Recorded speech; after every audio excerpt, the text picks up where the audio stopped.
So here we go. Let me share my screen again. And we could explore the topic. The first figure that we're going to learn about is Rebbe Elazar ben Arach. What do we know about Rebbe Elazar ben Arach? What makes the story of their distance from the Beit Midrash so important? Certainly, throughout history, there are others that are distant from the Beit Midrash, but many people in history were never part of the rabbinic community or the Beit Midrash community, and that's why if you're never part of it, it's not so exciting or noteworthy if you are ever not counted among that community. But we know about Rebbe Elazar ben Arach, like we knew about Elisha ben Avuya, like we knew about Rebbe Elazar ben Hyrcanus, who was actually a student with Rebbe Elazar ben Arach under Rabbi Yochanan ben Zakkai. Rebbe Elazar ben Arach is referred to as a Mayan HaMitgaber, Pirkei Avot, chapter 2, a spring that ever gathers force. And difference of opinion as to what that means. For our purposes, let's say that Rebbe Elazar ben Arach was known especially for his erudition, his scholarship, and his creativity, his creative mind. And Rabbi Yochanan would say, Rabbi Yochanan ben Zakkai, who is the teacher of Rebbe Elazar ben Arach, and this is the Mishnah in Pirkei Avot, which lists 5 main students of Rabbi Yochanan ben Zakkai. And Rabbi Yochanan would say, if all the sages of Israel were on one scale of a balance, and Rabbi Elazar ben Hyrcanus, whom we spoke about last time in Shir number 2, was on the other scale, Rabbi Elazar ben Hyrcanus would outweigh them all. Okay, that was for last month's class, Rabbi Elazar ben Hyrcanus. But Abba Shaul said, in the name of Rabbi Yochanan ben Zakkai, if all the sages of Israel were on one side of a scale, and Rabbi Elazar ben Hyrcanus, everyone, and on the other scale you had Rabbi Elazar ben Arach, and so you have all the sages of Israel, including Rabbi Elazar ben Hyrcanus on one side, and you have Rabbi Elazar ben Arach on the other side. Rabbi Elazar ben Arach would outweigh them all. That's high praise. These are not slouches. We're talking about serious Talmidei Chachamim, and so that's what we know. It's because of this quality of being a ever strengthening spring, creative, impactful. He's viewed as being more impactful, more worthy than all the other students of Rabbi Yochanan ben Zakkai and all the other Talmidei Chachamim combined. And so, and therefore, it's surprising to hear what happens to Rabbi Elazar. There are 3 versions of this story. All of them speak about how Rabbi Elazar ben Arach distanced himself from the Beit Midrash. So in that way, it's different than the other people that we have studied and that we will study, where, again, the fact that they were distanced was a decision that they made to turn their back, reject the community norms, the community ways of thinking, acting, whatever the case may be. And so in that sense, this is similar. But there's actually, in the case of Rebbe Elazar ben Arach, there's actually a physical distancing. Rebbe Elazar ben Arach travels. He moves literally away from the Beit Midrash and away from his colleagues, his rabbinic colleagues. So there are 3 versions of the story. There are common themes among all 3 of the versions, and we will also note the unique factors found in each of them. 2 of them I found in English. 1 of them I only found in Hebrew. We'll start with Avot Rav Natan, chapter 14, which tells us this story. And the next 2 renditions are slightly different, but the same gist, with additional details added and certain details perhaps left out. Here we go. So I give you the story, mid-story, that everyone went to try to comfort Rabbi Yochanan ben Zakkai, and no one was able to do so except for Rebbe Elazar ben Arach. Another indication that he was a star student, head and shoulders above all the rest of Rabbi Yochanan, the great Rabbi Yochanan ben Zakkai students. And he said to Rebbe Elazar, "My son, you have comforted me as people are supposed to." And when they all left, right? So all these students of Rabbi Yochanan ben Zakkai came to comfort him on the loss of a close relative. And when they all left, Rebbe Elazar said, "I am going to Damascus." a beautiful place with good sweet water, right?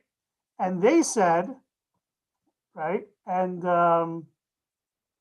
his colleagues, the other students of Rabbi Yochanan ben Zakkai said, we will go to Yavna, a place where there is an abundance of scholars who love Torah. Right? So you already get a sense that there's this divide, right? I'm thinking about like Lot and Avram, right? Where does Lot go? Lot goes to Sodom, and Avram stays, right, in Canaan. This idea that, and why does Lot go to Sodom? Because the waters are sweet, it's an abundant land, it's very fertile, etc. Here too, Elazar ben Arach says, I'm going to the resort city of Damascus. It's beautiful. It's got coconuts and mangoes. Well, we have a lot of mangoes too, right? We too are tropical, right? It's a beautiful place. The water, white sand beaches, beautiful turquoise water. That's where I'm going. And everyone else said we're going to Yavna. And Yavna, there's not much to talk about in Yavna except it was the location of that great yeshiva. And Rabbi Elazar ben Arach turns his back on the yeshiva. And in fact, so he went to Damascus. Elazar ben Arach goes to Damascus, the beautiful place with good sweet water, and his reputation in Torah study diminished. Right? Does that have to be? Couldn't it have been that Rabbi Elazar ben Arach goes to the white sand beaches and lives in his ivory tower all alone by himself with his Torah tapes or his internet Torah, right? He has all of the Torah literature in the palm of his hand. Why? And yet, Abat Rav Natan says the fact that he separated himself from his colleagues led, and the fact that he chose a more luxurious, materialistic location leads to his reputation in Torah study being diminished. The other rabbis, the other colleagues, the other students of Rabbi Yochanan ben Zakkai, they went to Yavna, the place where there was an abundance of scholars who all loved the Torah. Their reputations in Torah study grew, right? So there's a judgment call made. The story has to do with Rabbi Elazar going to Damascus, where it was very comfortable and luxurious materially, but spiritually, scholarly, Torah-wise, it was a desert, and the outcomes. There's a judgment call made, right? That Rabbi Elazar's reputation in Torah diminishes because he chooses Damascus, whereas the other rabbis, their reputation in Torah grows because they choose Yavna. Okay, slightly different version of the same story. Call it Rabbah. Kisheniftar halchul Yavna, right? They parted ways, right? The same story begins the same way. The Shiva house where Rabbi Yochanan ben Zakkai is sitting Shiva. So, and all of the other students of Rabbi Yochanan ben Zakkai go to Yavna. Slightly different name of the city, right? Is it Damascus? Is it Emaos? More important is that they describe it in the same way. Makom mayim yafim v'naveh v'yafa. It's a very luxurious city. The waters are sweet. It's fertile. It's comfortable. It's relaxing. It's Club Med. It's great. There's no Torah. There's no Beis Midrash. There's no Torah study in that location. We see here that it specifically tells us that he went with his wife. Nothing of his wife is mentioned in the previous story, and that's going to be one of the differences. The location name is slightly different. I don't think it's worth making a big deal about. The fact that it's described in a similar way of abundance and sweet water is more important. Himtin lahem sheyavo etzlo v'lovo. In this version, Rabbi Elazar ben Arach himself realizes that if he departs, if he separates himself from his colleagues, from his interlocutors, then it's going to be a problem for him. He's not going to be able to maintain the high level of study of rigor that comes about through, right, a Socratic method, a back and forth, a chavruta. So he says, come with me. I have a guest house. I have an Airbnb in the back. You can come to me, right? You'll eat all the coconuts you want, and we'll enjoy ourselves, and we'll study Torah. V'lo, they said, no thanks, we're staying in Yavna. Kevan shelo bo, bikesh leilech etzlam. So Rabbi Elazar ben Arach said this is an intolerable situation, right? I love it here. There's great beaches, there's great water, there's great restaurants, right? It's fun. It's a great quality of life, materially, luxury-wise, but there's just not enough Torah for me. So first he invited his colleagues, his friends, to come to his location, And they didn't come. They said, we need to stay in Yavna, where the material infrastructure may not be as great, but the spiritual infrastructure is strong. Since they didn't want to come to him, he began to waver, and he was going to go to them. V'lo hinachto ishto. His wife didn't let him. Right? Amra, she said, Mi tzarich lemi. Who needs whom? If you recall the way the Talmud describes Yiftach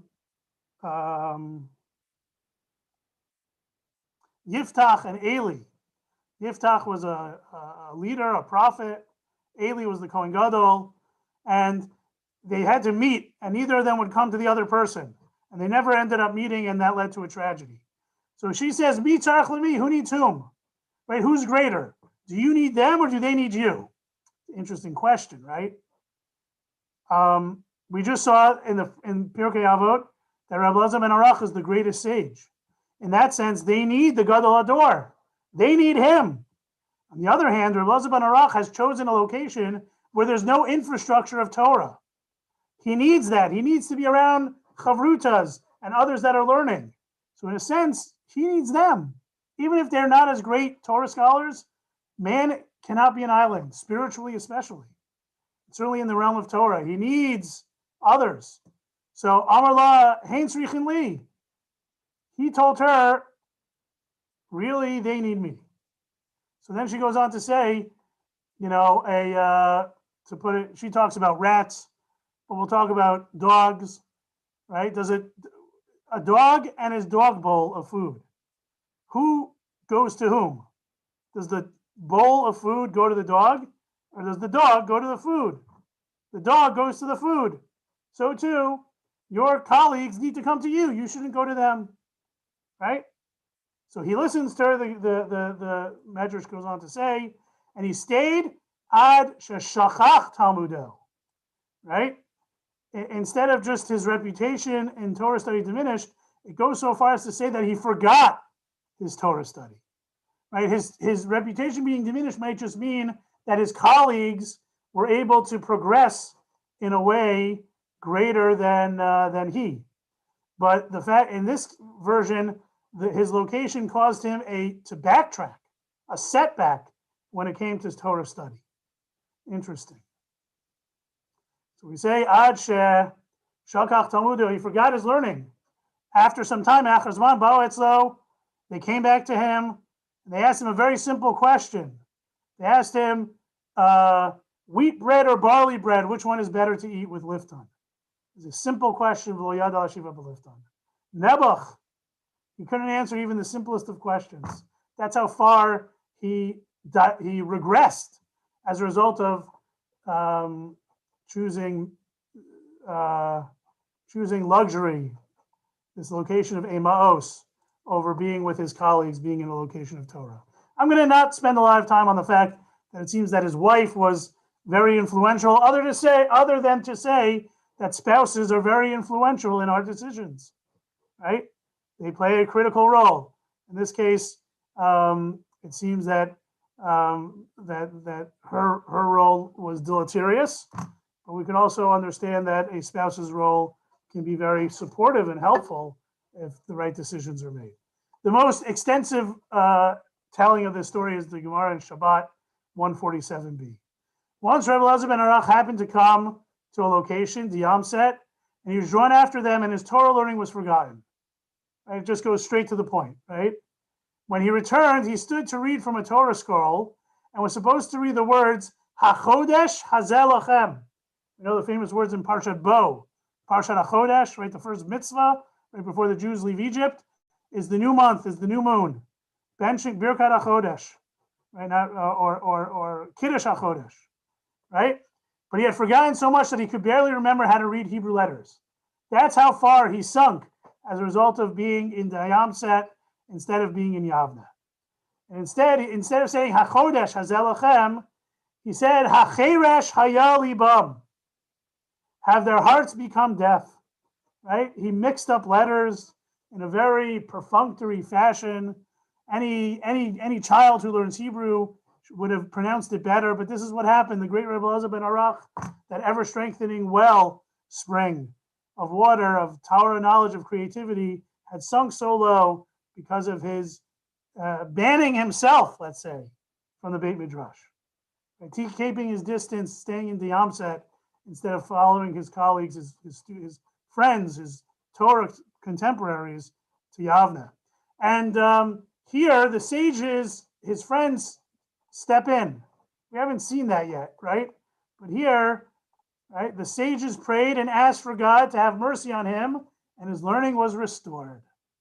There's a happy ending, right? His colleagues come and save the day, right? The colleagues who were disparaged, right? He said, they need me more than I need them. His wife said, if they need you, then you stay where you are, you'll be fine. He wasn't fine. He forgot his study. He forgot his Torah knowledge. And it's only, he thought they needed him. Really, he needed them. And they pray on his behalf, and his learning is restored. The postscript is, this is what we learned in the Mishnah, right? What's the Mishnah say? Rabbi Narai says, exile yourself to a place of Torah, and do not say that it will follow you as if you were in a place of Torah. Your colleagues will establish it in your hands, and do not rely on your understanding alone, right? It's very important to be surrounded in a Torah atmosphere. It's very important to never have the ego to think that I'm the smartest person, I'm the Gadol Hador, I don't need anyone else's help. That's a recipe for disaster. That, in effect, will ban you. Your knowledge will be diminished. You will be removed from the community of Torah scholars, of the Torah community. And this is Rav Nahorai taught. Who is Rav Nahorai? Rav Nahorai was not his real name, but Rabbi Nechemia was his name. Some say that it was none other than our focus, the first part of the Shir, Rabbi Elazar ben Arach. And his statement was based on personal experience. He went to the Amset and he ended up forgetting his Torah. So he understands that it's better to be exiled in a place that's a little less comfortable, but that is a Torah environment. And never think that you don't need anyone else. Even if you are the smartest person in the room, realize that even the smartest person in the room needs others. And this was poignantly presented and brought to his attention. Why was he called Rav Nahorai? Because he would illuminate the eyes of sages in halacha. He was the smartest guy in the room. And even the smartest guy in the room, due to an unfortunate circumstance that happened to him, realized that no man, even the greatest rabbi, can be an island. And what happens if you ban yourself from the Beit Midrash, which is what I would say is what happened, what Rebbe Elazar ben Arach did, is that you end up removing yourself, even figuratively, from the community of Torah learning, of Torah learners, of Torah sages. No rabbi is an island. And of course, this is a lesson that not only Rav Nahorai taught, but it is a lesson that the great compiler of the Mishnah, the Rabbi Yehuda Nasi, said. Right? Much Torah I have studied from my teachers. We always think that teachers are the ones that teach Torah. I have learned more from my colleagues than from my teachers. Right? My chavrutas, the back and forth, right? The positive peer pressure. And I've talked about the original PPP, not the one that the government is providing small businesses, but the original PPP, positive peer pressure.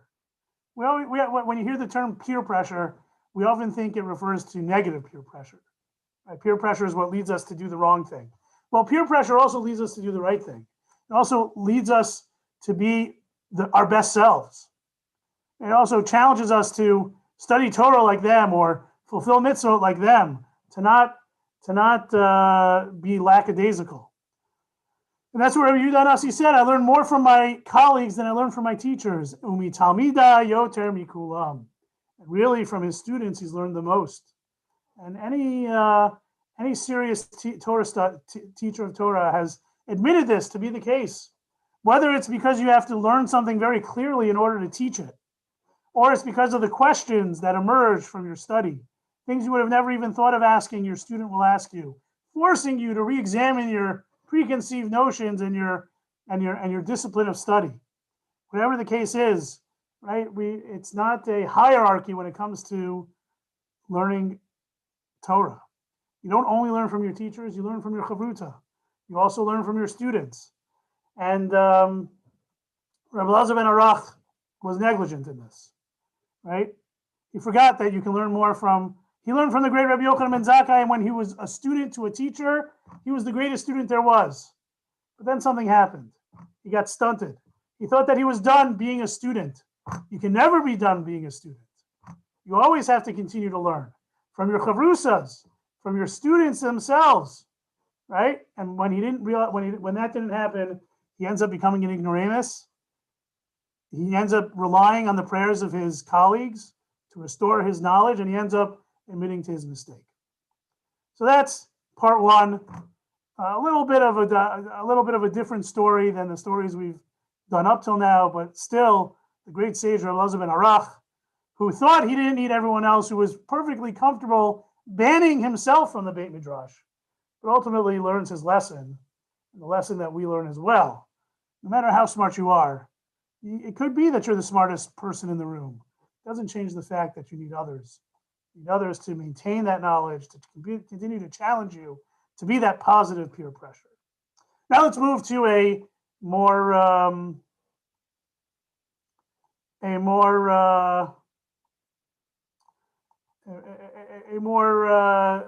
straightforward instance of a rabbi of the Talmud being banned from the Beit Midrash. And actually, when I must say that when I was thinking about this series, it's this story from Baba Batra, which I actually learned for the first time when I was a yeshiva student in the yeshiva near Yavne, in the yeshiva of Keren B'Yavne. I learned them as tractate of Baba Batra, where we learn about how Rabbi Yirmiyah was banned from the Beit Midrash. And we're going to spend some time on Rabbi Yirmiyah because the Talmud presents a number of stories that have a similar theme, that Rabbi Yirmiyah seems to be an archetype, right? Whether other rabbis would be treated the same way, the Talmud seems to pick on Rabbi Yirmiyah and shoehorn him as being a particular type of troublemaker to the rabbis. So we're going to look at a couple of stories, but we're going to focus our attention on the Gemara and Baba Batra. But as an introduction, we're going to look at the other three instances where Rabbi Yirmiyah, you get a sense of who Rabbi Yirmiyah was, and a sense of the challenge that he posed, and the sense of the way that the sages dismissed him. So the first story is about the Gemara in Rosh Hashanah. It talks about when a crop is prohibited from being worked on during the Shemitah year, how much of it has had to have grown. So they say a third of it has to have grown when the Shemitah year has begun. And Rabbi Yirmiyah asked Reb Zera, how are the sages able to discern precisely between produce that reached a third of its growth before Shemitah and produce that reached less than a third of its growth, right? There's a shiur, there's a measurement, there's a rabbinic measurement that's given. As Rabbi Yirmiyah, how can you tell the difference between a third growth of crop, which is prohibited from working in the Shemitah, and a crop that's grown if 1/4, right? Or if a third is 33.3%, what if a crop only, how do you discern between that and a crop that's grown 31.2%? Right? How do you tell the difference? Rabbi Yirmiyah is challenging the very notion of a shiur, shiurim, right? The rabbis will say something takes effect at a certain moment, at a certain measurement. Rabbi Yirmiyah says, what about if that measurement is slightly lower than the threshold the rabbis gave? And what does Rabbi Yirmiyah say what does Rav Zera say to Rabbi Yirmiyah? Lav aminalach lo tepak nafshach labar mehilchata. Do I not always tell you, you must not take yourself out of the bounds of halacha? All the measures of the sages are like this. They are precise and exact. For example, one who immerses himself in a ritual bath containing 40 sa of water is rendered pure. But in 40 sa less, a tiny amount, a quartav, right, a shot glass less than 40 sa, you're not allowed to immerse in order to become pure. A shiur of a kibetza, an egg bulk of impure food, can render other food ritually impure. but an egg bulk minus even a sesame seed amount does not render food ritually impure. Reb Zera feels that Reb Yirmiya's question is an attack on the very notion of shiurim, right? And this applies in times, in space, in time, in measurement, right? That that Shabbos starts at Shkia. Shkia today is 5:47. I'm not sure. It's around there. What about 5:48? 5:48? No, 5:48 is after Shkia, right? This is 2,000 amot. What about 2,000 amot and a foot? Right? Rabbi Yirmiyah was questioning whether the shiurim of the rabbis are just arbitrary. And Reb Zera responds very harshly. Don't remove yourself from the bounds of halacha. The whole halachic system is based on shiurim, right? And if you begin to question, if I can immerse in a mikveh that's 40 sa exactly, so if it's 40 sa minus an ounce, why should that be a problem? Reb Zera says, don't go there. And that's a very dangerous line of questioning that you're asking. Rabbi Yirmiyah then said, what I said is nothing. My question had no basis. It can be demonstrated that the sages know how to determine that produce has reached 1/3 of its growth. So Rabbi Yirmiyah, in the Gemara Rosh Hashanah, Rabbi Yirmiyah backs off. He realizes that the type of questioning that the question that he asked is one that is viewed as a challenge to the very notion of rabbinic authority, as manifest in shiurim.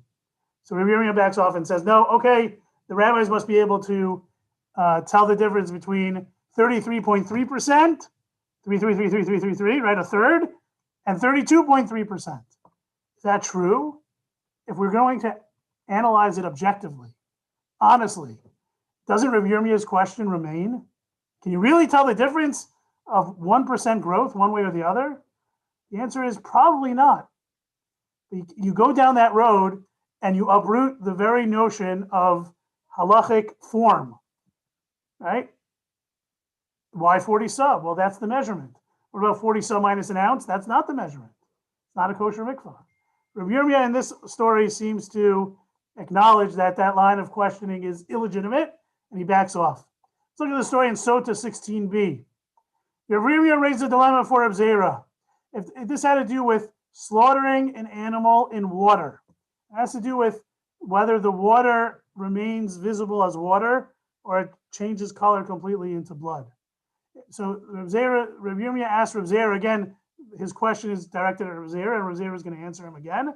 If the bird is big and contains such a large amount of blood that it effaces the water, rendering it indistinguishable, or if the bird is small and contains so little blood that the blood is effaced due to the water and indistinguishable, what is the halacha? What if you don't have this bloody-looking water? There's so much blood in the animal that the water completely transforms into looking like blood, or the blood is so little that it doesn't even register in the water, right? So Rabbi Yirmiyah is sort of questioning the boundaries in which this halacha applied. So Rabbi Yirmiyah again said, haven't I told you not to take yourself out of the bounds of practical halacha? Do not ask the way this is understood, at least here. This is not what the Gemara says. The Gemara words precisely are translated in the bold. This is the comment of the whatever version that Safaria provides. Do not ask questions about impossible eventualities. The sages measured the ratio of blood to water specifically with regard to a sparrow. There is no sparrow big enough to efface the water completely. No sparrow would have so much blood that you wouldn't even notice the water. Nor is there one small enough to be effaced due to the water. No, every sparrow would create that mixture of blood and water that would be perceived. Right? Here again, Rav Zera says, don't go down here. It's understood that Rabbi Yirmiyah was asking a question of an impossibility. Right? Don't ask theoreticals. Now we're going to see that in a little bit later. We're going to see that that's not really true. That the Gemara is comfortable with dealing with very unlikely cases. So we're going to have to put that on the side burner. What exactly is Rav Zera saying? What was the problem with what Rav Yirmiyah asked that would have removed him, that would have banned him, let's say, from the Beit Midrash if he continued that line of questioning? It's not necessarily a hypothetical question, a theoretical question, or even an infrequently applicable question. But there's something about this question or this type of question. Here, maybe the problem is that it's impossible. There would never be a sparrow that would be so big or so small. So it is an irrelevant question. Whatever the case is, in this instance, we don't see Reb Yirmiyah backing down. The topic is left with Reb Zera critiquing Reb Yirmiyah and telling him, be careful. This line of thinking, this line of reasoning, this line of questioning can, in fact, lead you to being banned from the Beit Midrash. We're going to look at the case of Nida very quickly because I don't want to really get into the details of the case. Just the fact that here too, Rav Yirmiyah asked a question that was viewed to be inappropriate, and Rav Acha Bar Yaakov says Rav Yirmiyah tried this hard to cause Rabbi Zera to laugh, but he did not laugh. In other words, Rav Yirmiyah and the Gemara Nida is understood to be not asking his question seriously. There was some sort of humor. I gave a shir a long time ago, Talmudic instances of humor and riddles. They're riddles and humor, they're jokes that are mentioned within the Gemara.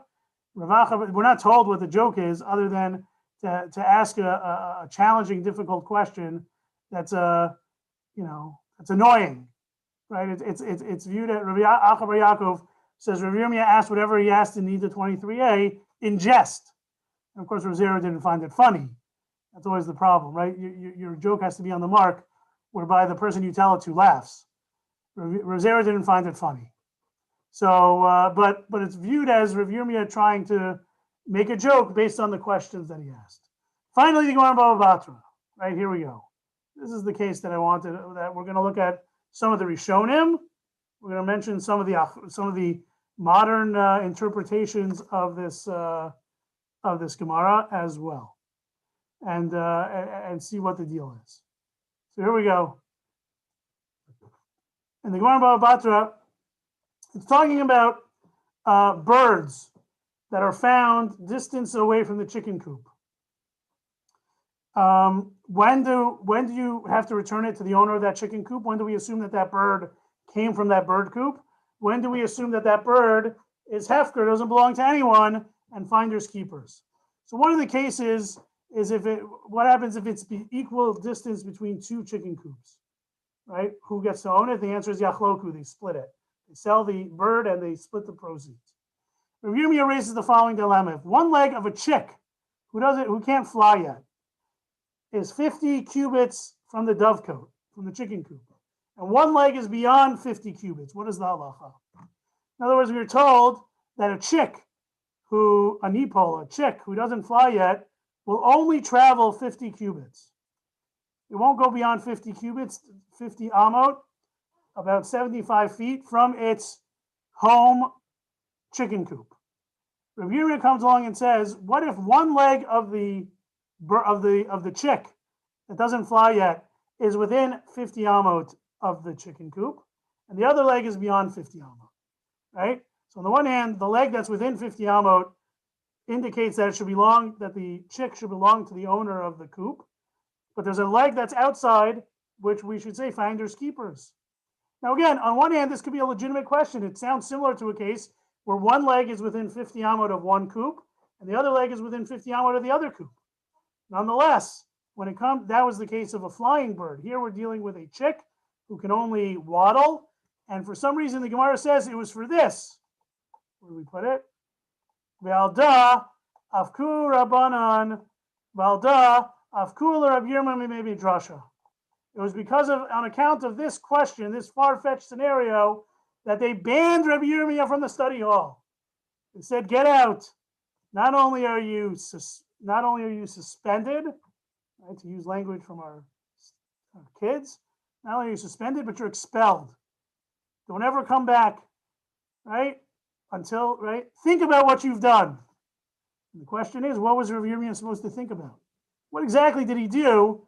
What was it about that question about the chick who doesn't fly? 1 foot 50 cubits within the dovecote, 1 foot beyond 50 cubits from the dovecote, that was so inappropriate, that was out of bounds, that leads to Rav Yirmiyah being banned from the Beit Midrash. So first we have Rashi. Shahaya matriach aleim. He was that annoying kid that kept asking questions, right? We know the type. No, we won't talk about the type. He was matriach aleim. He was bothering the rabbis on and on. What was it about the questions that bothered the rabbis? Rashi doesn't really say. Comes along Rabbeinu Gershom, gives us a little bit more insight.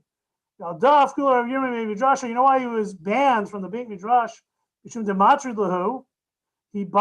weighed down the conversation, the discourse, the lesson, with irrelevant, with inconsequential types of questions, right? It's not so much questions are good, but they have to have some substance. Ein bahem mamash. Rav Yirmiyah's question here did not have any substance. Why didn't it have any substance? Differences of opinion, either because the idea of 50-50 was already dealt with in a previous case, or maybe it's because, or maybe for a different reason. Let's see Tosfot. Right? So Tosfot first says, Ein lefarish mishum debai milta do shchicha. Don't say that the reason why Rav Yirmiyah was banned from the Beit Midrash is because he asked a rare, uncommon question. Right? Tehechi trami deraglu achat toch chamishim raglu achat chutz chamishim b'tzimtzum.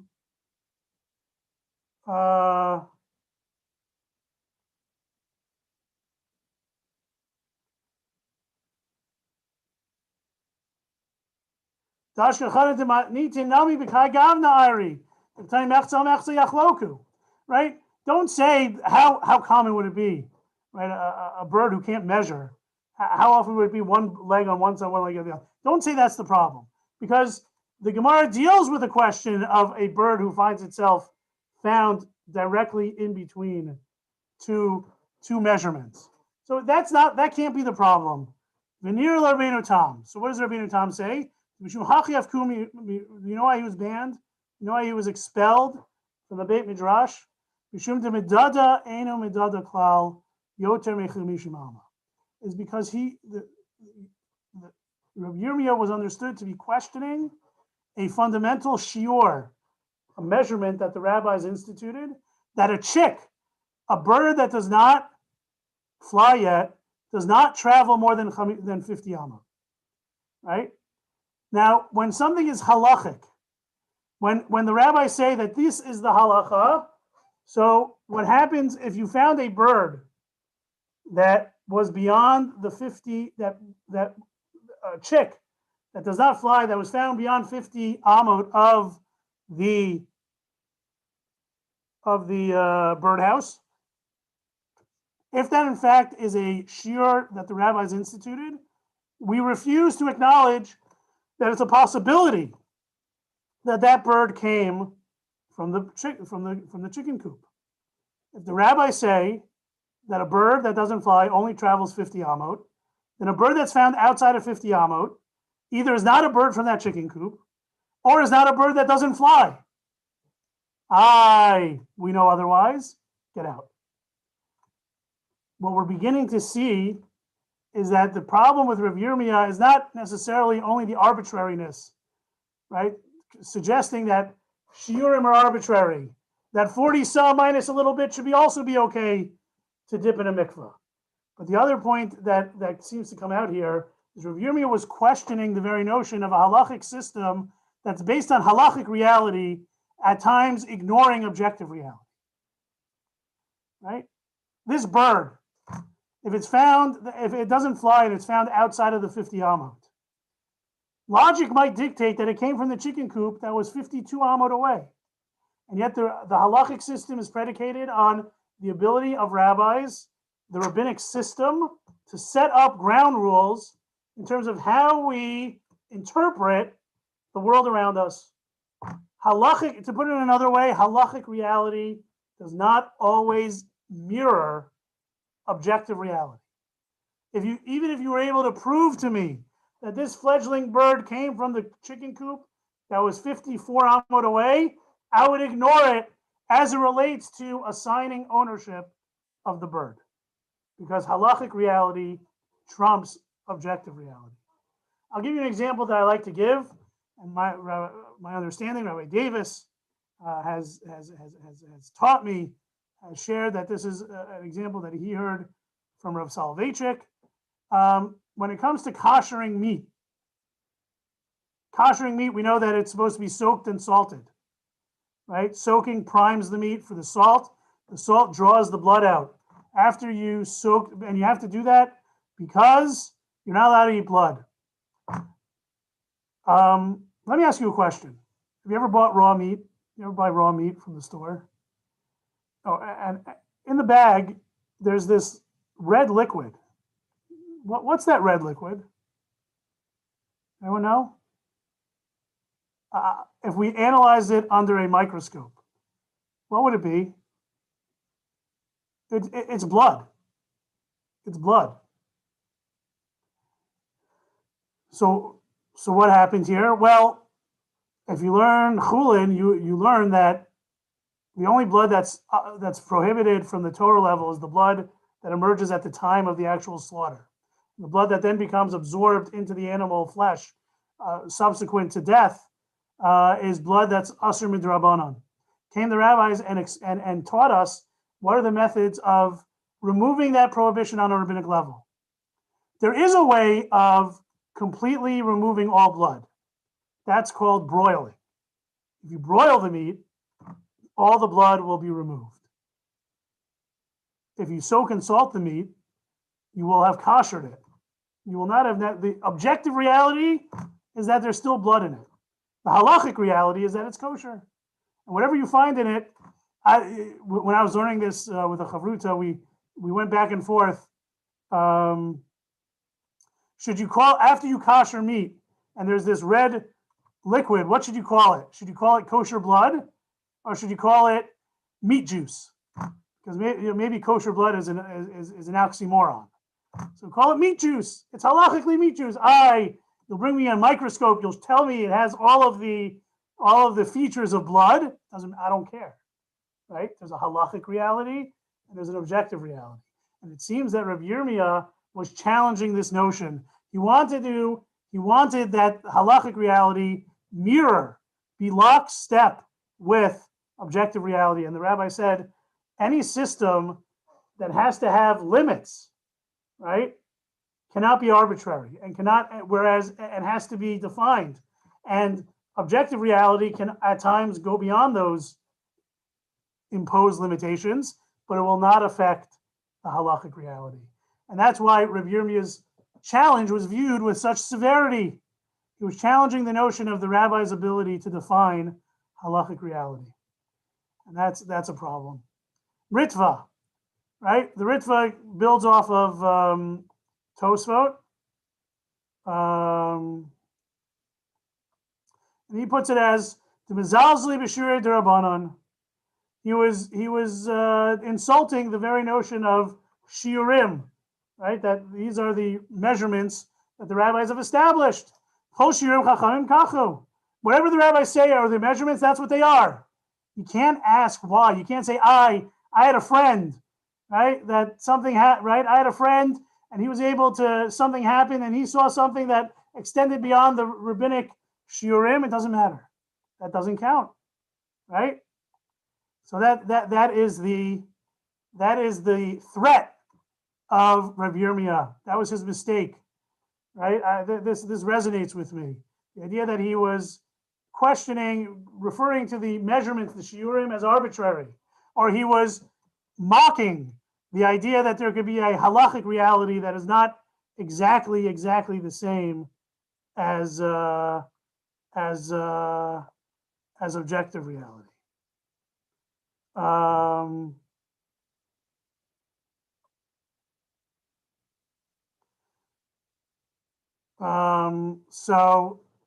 that was the problem, and that's why Rabbi Yirmiyah gets banned from the Beit Midrash. Of course, there's a happy ending to this story, similar to the happy ending we saw, at least according to the opinion, at least according to the version of Rabbi Elazar ben Arach found in the Gemara in Shabbat, where he forgot his learning But then came along the rabbis. But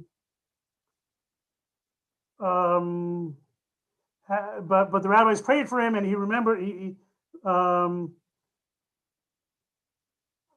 And he regained his knowledge. So just here too, Rabbi Yirmiyah is thrown out of the Beit Midrash, but there's a happy ending. What's that happy ending? So they in the Gemara Bava Batra, I remember when I learned Bava Batra, we said Rabbi Yirmiyah gets thrown out on page 23, but don't worry, he's allowed back in on page 165. So the Gemara Bava Batra 165 says the colleagues of the academy sent a question from Eretz Yisrael to Rav Yirmiyah seeking clarification of a Braita. Right, so they asked him a specific question. The particular question is not so important. It had to do with verifying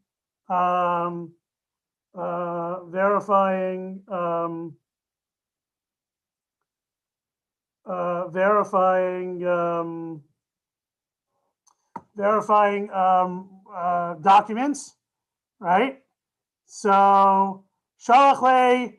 So when Rabbi Yirmiyah was asked this question, Shalach lehu ani eni kedai sheshalachtem li ela kach dat talmidchem notim sheistarfu. They want to know if two witnesses can come together to be counted as two witnesses. And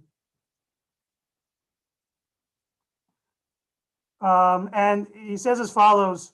First of all, Rav Yirmiyah humbly sent back his response to his colleagues. Right, one of the problems was ego. We wanted to connect the story of Rav Elazar ben Arach and Rav Yirmiyah. They're both stories of ego. Rav Elazar ben Arach said, I'm the smartest guy in the room. I don't need anyone else's help. Rav Yirmiyah said, the rabbis are making stuff up. The shiurim are arbitrary, and they do not reflect objective reality. It was an arrogance. It was an ego. And both of them are punished for that. Rav Elazar ben Arach forgets his Torah knowledge. He ends up banning himself from the Beit Midrash, requiring the prayers of his colleagues. And Rav Yirmiyah is banned from the Beit Midrash as well for 142 pages of Talmud. And then finally, he's asked a question. They offer an overture. And he responds with humility, right? And he says, I am not worthy of being the recipient of this question that you sent me. But since you asked the opinion of your student, he lowers himself in the eyes of his colleagues, right? No longer having a confrontational critique of the shiurim of the rabbis. He says that the testimony should be combined. Right? Rav Yirmiyah, some suggest that this is a sort of a double entendre, that that's the answer to the question, but he also wants to become part again of the halachic community. And finally, he's allowed back in. He's allowed back in 142 pages after he is banned from the Beit Midrash, because of his willingness to have humility, for his willingness to accept the shiurim of the Chachamim, for his willingness to understand and appreciate and acknowledge that halachic reality does not necessarily need to mirror exactly some sort of objective reality. It's important to note that just as an addendum to our shiur, that there were other questions that were raised at times, and sometimes they're out there, and sometimes they are treated with seriousness, even though they are quite out there, and sometimes they are dismissed. So here's an interesting example. The Gemara Menachot 37a talks about the sage Plimo who raised a dilemma before Rabbi Yehuda Nasi. He asked a two-headed child that's born, which head do you put on the tefillin shel rosh? Two heads. Two heads are better than one, but two heads on one body. Which head do you put on the tefillin? Rabbi Yehuda Nasi did not respond kindly. He said, either get up and exile yourself or accept upon yourself excommunication. Just like Elisha ben Avuya was excommunicated, Rabbi Yehuda Nasi threatened Plimo with excommunication with Pharaoh for asking such a ridiculous question. Interestingly enough, in the meantime, a certain man arrived and said to Rabbi Yehuda Nasi, a firstborn child has been born to me with two heads. Right? My wife just had a baby, Mazel Tov. The baby has two heads. It's a firstborn. You have to redeem the firstborn for 5 silver coins. How much do I have to pay for a two-headed child? 5 or 10? So it really happened. And still yet Rabbi Yehuda Nasi responded negatively to Plimo's question. Why is that? Rashi says, right, that why is that? Rabbi Yohanasi understood that you're making fun of me. You're joking. You weren't taking it seriously, even though, right? Have you ever had one of those conversations, right? You're joking around with something and someone says that really happened. It's not a joke. It doesn't automatically make what you said okay. It doesn't make it what you said okay, right? You still were joking in an inappropriate fashion. It just happens to be you made a joke about something that's real. Here too, Plimo, just the fact that a child can be born with two heads doesn't necessarily let Plimo off the hook. If he wasn't asking with seriousness, if he was being joking in an inappropriate fashion, then Rabbi Yehuda Nasi was justified in his response. Look at this crazy case. Here's a case where Rava raises a question as follows, and this is a crazy case. I'm not going to get into it. I'm just going to read it. If a weasel entered the womb of a woman, or it could be an animal too, I think. Let's say an animal, a donkey. A weasel entered the womb, swallowed the fetus, exits the womb, brings the fetus out in its stomach. So in that case, is there any doubt about a case where the weasel brought the fetus out in its stomach? In such a case, it is the weasel that brought it out, and it's certainly not regarded as a bechor. Rather, the dilemma concerns a case where the weasel swallowed the fetus, brought it out of the womb, brought it back into the womb, vomited it out inside the womb, and the fetus was then subsequently born on its own. Would that be considered to be a peta rechem? Would that be considered to be a firstborn? Nobody critiques Rava for raising the question. That's pretty out there. That seems even more out there than a two-headed child. Why is that question accepted? And Plimo's question, Rav Yirmiyah's question, rejected? We gave other answers for Rav Yirmiyah's question, but the Tiferet Yisrael explains a question is legitimate if it teaches a conceptual principle, right? However, Rav Yirmiyah's question added nothing to our conceptual understanding of the topic at hand. Neither did Plimo's question, whereas Rava's question would have. The answer to it has halachic implications. When it's lishma, when it's to figure out the halachic ruling, when it's figure out a halachic principle, no question is too weird. No heichi timsa, no context is viewed out of bounds, right? It's legitimate to ask any question as long as it's l'shem shamayim, as long as it is to teach a teachable point. If it's just to talk in theoreticals, if it's just to make fun, then that becomes illegitimate. Rav Yirmiyah understood the error of his ways. Either he was joking around, or he was denigrating the shiurim that the rabbi set up as being arbitrary. Or here too, we see that Rav Yirmiyah is making the same mistake that Rav Elazar ben Arach made. The rabbis made shiurim, but I'm smarter. And a mikveh that's 40 saw minus an ounce should be okay to immerse in. That's the outcome of his logic. So Rav Yirmiyah makes a similar mistake, and discounts the need for rabbinic collegiality, working together, chavrusas, right? Accepting the authority of rabbinic Judaism to establish context and to establish shiurim and to establish halachic reality. And he's punished for that. And he requires humility for him to be allowed back in to the halachic community, to the Beit Midrash, just as it required the prayers of all of Reb Elazar ben Arach's colleagues in order to allow him in. So we learn, once again, the lessons from Rav Yirmiyah, the lessons from Elazar ben Arach, the importance of humility, the importance of subjecting yourself to the authority of rabbinic Judaism, the importance of positive peer pressure, of even if you're the smartest person in the room, you still need other people to keep you sharp, to make you sharper.